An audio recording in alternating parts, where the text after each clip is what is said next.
Ama, ng Anak at ng Espiritu Santo. Amen. Sumainyo ang Panginoon. At sumaili. Mga kapatid, tayo po ngayon ay nasa panglimang linggo Asan ng tinapay muling mo? pagkabuhay ng ating Panginoong Yeso Kristo. Mamaya ulit. Normal lang naman ang matakot. Maubos mo na isa eh. Kasama sa Mamaya ulit ating ha. buhay ang pangamba. Hindi ka na Pero magutom aminin na. natin, isa itong nagiging hadlang para tayo'y maging masaya at payapa sa ating buhay. Walang humahaba sa kanyang buhay dahil palagi siya nag-aalala. At kapag palagi kang nangangamba, kapag naguguluhan ang iyong puso at kalooban, isa yung sakit na espiritual. Dahil ibig sabihin, mas pinaniniwalaan mo pa yung pangit at hindi maganda na mangyayari sa iyong buhay kaysa sa paniniwala mo sa mga pangako ng Diyos. Ano pa ang kwenta ng iyong pananalangin kung palagi kang natatakot?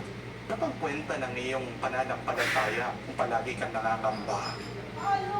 Kapatid, niloloko mo lang ang Diyos kung ikaw ay pabalik-balik sa loob ng simbahan, pero palagi mo pa rin binabalik-balikan yung iyong mga takot at gulo ng iyong kalooban.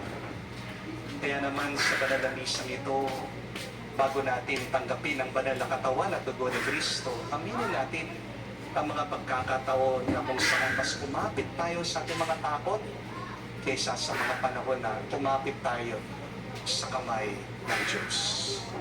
Kaya naman, pagsisihan natin ang ating mga pagkakamali, ang ating mga pagkukulang, sabay-sabay nating sabihin, pinaamin ko. Sa makapangyarihang Diyos at sa inyo mga kapatid, nalubha akong nagkasala sa isip, sa salita, sa gawa at sa aking pagkukulang.